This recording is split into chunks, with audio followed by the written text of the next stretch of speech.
Yang tengah cari rumah corner lot teres tingkat, kat sini ada satu. Lokasi dia memang terbaik sebab dia depan jalan, boleh parking. Belah sana lebih kurang 400 meter ada highway Ipoh Lumut.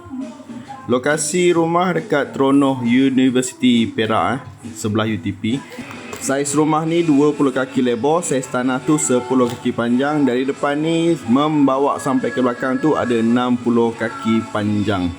Rumah ada 3 bilik tidur, 2 bilik air. Yang belah depan ni ruang tamu lah dengan ruang makan. Dekat depan ni ada master bedroom, ada sekali bilik air.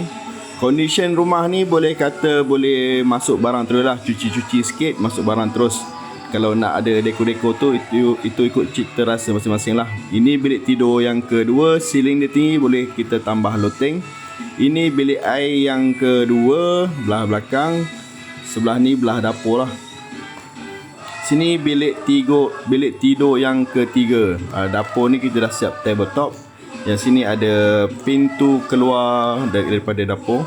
Harga RM250,000 sahaja. Yang minat boleh Roger.